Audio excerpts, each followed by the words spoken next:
KVS PRT 2022, इसके अलावा KVS TGT और पीजीटी के अलावा जो नॉन टीचिंग जॉब्स के लिए वैकेंसीज के लिए आवेदन केवीएस के द्वारा लिए जा रहे हैं, उसमें जब आप कैटेगरी को सिलेक्ट करते हैं तो ये आपके पास 4 ऑप्शन खुल करके आते हैं।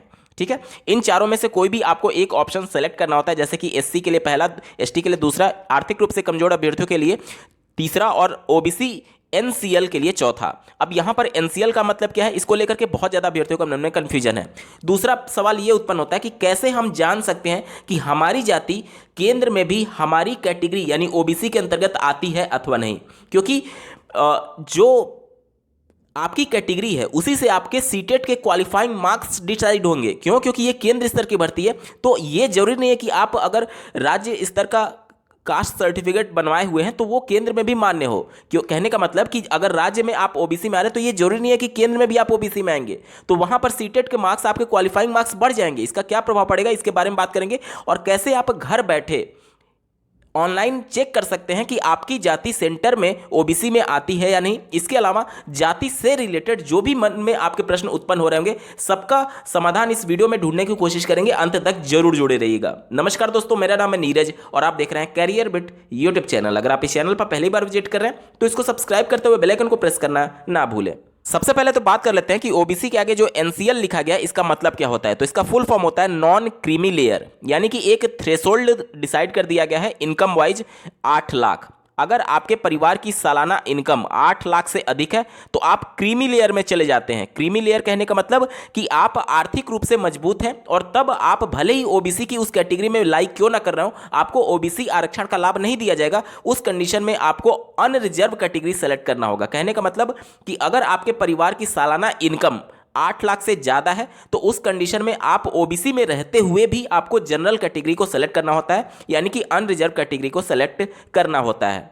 बहुत से अभ्यर्थियों का ये डाउट है कि क्या कास्ट सर्टिफिकेट अनरिजर्व कैटेगरी को भी बनवाना है। देखिए, कास्ट सर्टिफिकेट आपको तभी प्रोड्यूस करना होता है जब आप आरक्षण का लाभ ले रहे होते हैं।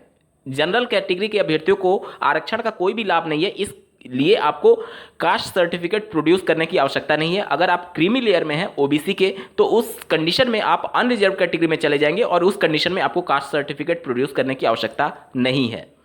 और यहां पर ओबीसी एनसीएल का मतलब हो गया कि ओबीसी के अंतर्गत आप नॉन क्रीमी लेयर हैं, यानी आपके परिवार की जो सालाना इनकम है वो 8 लाख से कम है या फिर अधिकतम 8 लाख है तो आप ओबीसी एनसीएल को सिलेक्ट कर रहे होते हैं। और अगर 8 लाख से अधिक है तो आपको ओबीसी एनसीएल ना सिलेक्ट करके आपको अनरिजर्व या फिर जनरल कैटेगरी को सेलेक्ट करना होता है। दूसरा अभ्यर्थियों का यह प्रश्न में आता है कि अगर मान लीजिए मैं ओबीसी में लाइक करता हूं लेकिन क्रीमी लेयर में आता हूं, यानी 8 लाख से ज्यादा मेरी परिवार की सालाना आय हो जाती है, तो उस कंडीशन में जो सीटेट के मार्क्स होंगे वो आपके लिए कितना क्वालिफाइंग मार्क्स होगा। तो देखिए, अगर आपकी सालाना इनकम 8 लाख से अधिक है तो उस कंडीशन में तो आप क्रीमी लेयर में चले गए, अनरिजर्व हो गए, तो अनरिजर्व के हिसाब से आपको 90 अंक क्वालिफाइंग मार्क्स होगा सीटेट में, ना कि 82 होगा।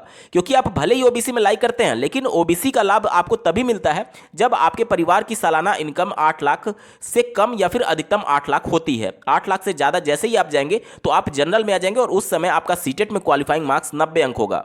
दूसरा अभ्यर्थियों का बहुत महत्वपूर्ण प्रश्न ये आ रहा है बार बार कि वो कैसे चेक कर सकते हैं कि उनकी पर्टिकुलर जाति ओबीसी में, अगर राज्य सरकार में ओबीसी के अंतर्गत आती है तो केंद्र में ओबीसी में आएगी या नहीं, ये कैसे चेक करें।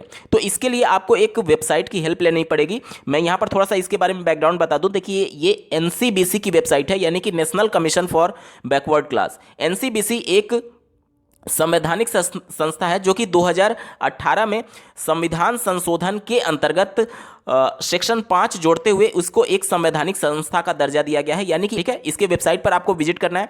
वेबसाइट है ncbc.nic.in। इस वेबसाइट पर आप विजिट करेंगे, उसके बाद से नीचे थोड़ा सा आपको स्क्रॉल डाउन होना है। ठीक है, यहां पर मैं थोड़ा जूम कर देता हूं। देखिए, यहां पर लिखा गया है, ग्रीन कलर से आपको दिख रहा होगा, कास्ट सर्चिंग। इस कास्ट सर्चिंग पर आपको क्लिक कर देना है। ठीक है, सिंपली मैं क्लिक कर देता हूं। उसके बाद से एक नया वेब पेज आपके सामने ओपन हो जाएगा। उसके बाद से थोड़ा सा स्क्रॉल डाउन होइएगा, यहां पर देखिए लिखा गया है कास्ट सर्चिंग। तो जिस भी कास्ट से आप बिलोंग करते हैं, जैसे कि मान लीजिए कि उदाहरण के तौर पर एक सिंपल सा कास्ट लिखता हूं, कुर्मी। तो कुर्मी जो होता है वो यूपी में स्टेट गवर्नमेंट में ओबीसी के अंतर्गत आता है। ठीक है, अब देखते हैं कि सेंटर में ये किस कैटेगरी में आता है। तो यहां पर मैं कुर्मी लिख करके और यहां पर सर्च कर दूंगा। ठीक है, देखिए कुर्मी जैसे लिख करके मैं सर्च करता हूं तो यहां पर उन राज्यों की लिस्ट खुल जाएगी। देखिए यहां पर मैं दिखा रहा हूं, ये उन राज्यों की लिस्ट है जहां पर कुर्मी जाति से अभ्यर्थी लोग हैं और साथ ही साथ वो केंद्र में भी ओबीसी के अंतर्गत आते हैं। तो यहाँ पर देखिए उत्तर प्रदेश का भी नाम आ रहा है और ये यहाँ पर लिखा गया entry number in centre list, यानी सेंटर लिस्ट जो केंद्र सरकार का जो ओबीसी के लिए सेंटर लिस्ट होता है उसमें उत्तर प्रदेश में 9वें नंबर पर कुर्मी का जिक्र है, यानी कि कुर्मी जाति जो है वो केंद्र में भी ओबीसी के अंतर्गत आएगी। इसी प्रकार से दूसरा एक जाति मैं आपको दिखाता हूं, जैसे कि आपको ये पता होगा कि जाट जो है वो उत्तर प्रदेश में ओबीसी में है लेकिन केंद्र में अनरिजर्व कैटेगरी में आते हैं, ठीक है। तो यहां पर देखिए जाट अगर मैं लिख करके सर्च करूंगा तो जाहिर सी बात है जाट नहीं दिखाना चाहिए उत्तर प्रदेश में, ठीक है। यहां पर देखिए जाट लिख करके मैं सर्च करता हूं तो देखिए जाट के बारे में कोई भी एंट्री नहीं दिखाई गई है। और यहां से थोड़ा सा और मैं आपको अगर दिखाना चाहूं तो देखिए जाट भी कई प्रकार से होते हैं।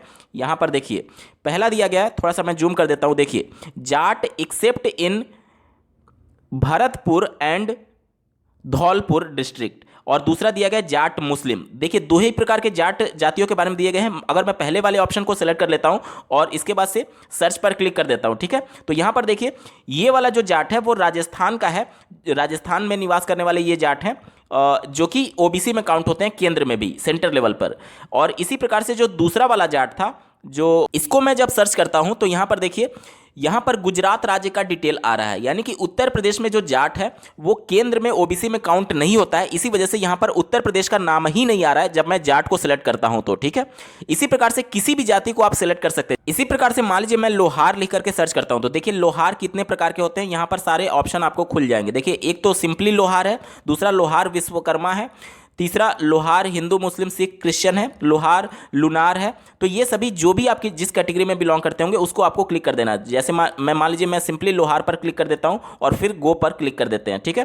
तो यहां पर देख लीजिए लोहार जाति से बिलोंग करने वाले किस किस राज्य के अभ्यर्थी केंद्र में भी ओबीसी में आते हैं, यहां पर देख सकते हैं इनकी लिस्ट आ गई है। और यहां पर देखिए उत्तर प्रदेश के जो लोहार जाति से बिलोंग करने वाले हैं वो भी केंद्र में ओबीसी में ही आते हैं, यहां पर उत्तर प्रदेश का भी जिक्र किया गया है। तो इस प्रकार से आप अपनी जाति को यहां पर डाल करके सर्च कर पाएंगे कि आपकी पर्टिकुलर वो जाति केंद्र में ओबीसी के अंतर्गत आती है अथवा नहीं। ये तो बात हो गया कि आप कैसे चेक करेंगे। इसके बाद से बात कर लेते हैं कि क्या प्रभाव पड़ता है। देखिए अगर मान लीजिए इसी प्रकार से वेबसाइट के माध्यम से आपने चेक किया कि आपकी जाति केंद्र में ओबीसी में आती है अथवा नहीं, अगर मान लीजिए यहां पर लिस्ट में नाम दे रहा है तब तो ठीक है, आप केंद्र में भी ओबीसी में आते हैं। अगर मान लीजिए नहीं दे रहा है तो इसका मतलब ये हुआ कि आप केंद्र में ओबीसी के अंतर्गत नहीं आ रहे हैं, तब उस समय सीटेट में क्वालिफाइंग मार्क्स आपका 82 अंक नहीं होगा, क्योंकि राज्य में तो आप ओबीसी में हैं लेकिन केंद्र में आप अनरिजर्व कैटेगरी में आ रहे हैं। इस वजह से आपका क्वालिफाइंग मार्क्स अब अनरिजर्व के हिसाब से 90 अंक होगा, ना कि 82 अंक होगा। तो ये आप जरूर चेक कर लीजिएगा आवेदन करने से पहले। साथ ही साथ अगर आपका अनरिजर्व कैटेगरी शो कर रहा है, जैसे कि मैं जाट की कंडीशन में बात करूं, तो बहुत से अभ्यर्थियों का ये डाउट होता है कि जब जाट तो ये कंफर्म है कि वो केंद्र में ओबीसी के अंतर्गत नहीं आते हैं, यानी कि एक तरीके से अनरिजर्व कैटेगरी में आते हैं, तो उनको ओबीसी भरना चाहिए या फिर अनरिजर्व भरना चाहिए। देखिए आप जो भी आवेदन करेंगे जब केंद्र में आपको आरक्षण का लाभ नहीं दिया जा रहा है तो जाहिर सी बात है आपको अनरिजर्व ही भरना होगा। अब उनका यह भी प्रश्न हो सकता है कि जब सीटेट में उन्होंने आवेदन किया था तो उन्होंने ओबीसी भरा था, क्योंकि अगर उत्तर प्रदेश की मैं बात करूं तो ओबीसी में ही आते हैं जाट वाले अभ्यर्थी, तो क्या उनका मिसमैच हो जाएगा? नहीं मिसमैच होगा। क्यों? क्योंकि आप एक एफिडेविट के माध्यम से उनको बता सकते हैं कि केंद्र स्तर का जो लिस्ट है उस ओबीसी लिस्ट में आप जाट अनरिजर्व कैटेगरी में आते हैं, यानी ओबीसी लिस्ट में नहीं आते हैं। इस वजह से चूंकि आपने यूपी की शिक्षक भर्ती के लिए भी सीटेट के लिए आवेदन किया था, इस वजह से आपने ओबीसी सेलेक्ट किया था, आप एक एफिडेविट बना करके देंगे, यह पूरा कंसिडरेबल होता है। लेकिन ध्यान देने वाली बात यह है कि उस कंडीशन में आप ओबीसी सेलेक्ट किए होंगे तो कम से कम आपका मार्क्स 90 होना चाहिए, तभी आप इसमें अप्लाई कर पाएंगे, क्योंकि आप अनरिजर्व में काउंट हो रहे हैं, ठीक है। तो अगर आप जाट से बिलोंग करते हैं और यूपी में आपने अप्लाई किया था, यूपी से रहते हुए सीटेट में ओबीसी अप्लाई किया था, तो कोई घबराने की बात नहीं है। आप जो केवीएस की भर्ती है, केंद्र स्तर की भर्ती है, इसमें आपको अनरिजर्व सेलेक्ट करना है, ना कि ओबीसी, ठीक है। और एक एफिडेविट काउंसलिंग के दौरान आपको प्रस्तुत करना होगा कि आपकी जाति स्टेट में ओबीसी में आती है और सेंटर में जनरल में आती है। इस वजह से आपके सर्टिफिकेट, यानी कि जो सीटेट का सर्टिफिकेट है वो ओबीसी से आपने अप्लाई किया था, और लेकिन उसमें जो क्वालिफाइंग मार्क्स है वो आपका अनरिजर्व के हिसाब से क्वालिफाई हो रहा है। तो ये चीज़ें आपको लिखवानी पड़ेंगी और उसके हिसाब से आपको कोई भी प्रॉब्लम नहीं होगा काउंसलिंग में, ठीक है। ये तो बात हो गई। अब बहुत से अभ्यर्थियों का ये प्रश्न आता है, जैसे महिलाओं के संदर्भ में, शादीशुदा महिलाओं के संदर्भ में, कि उनका कास्ट कैसे बनेगा, किसके आधार पर बनेगा, कास्ट सर्टिफिकेट कितने साल तक के लिए वैलिड होता है, ईडब्ल्यूएस का सर्टिफिकेट कितने साल तक के लिए वैलिड होता है, ये सभी चीज़ें अगर आप डिटेल में समझना चाहते हैं तो इस वीडियो के डिस्क्रिप्शन में जाइए, एक डेडिकेटेड वीडियो का लिंक आपको मिलेगा, उस वीडियो को देख लीजिए, आपके सभी डाउट्स क्लियर हो जाएंगे। बावजूद इसके अगर आपका कोई प्रश्न रह जाता है तो कमेंट के माध्यम से जरूर पूछिएगा। ऐसे ही महत्वपूर्ण अपडेट के लिए इस चैनल को सब्सक्राइब करना ना भूलें। इस वीडियो को देखने के लिए आपका बहुत बहुत धन्यवाद। भगवान करे आपका दिन शुभ हो।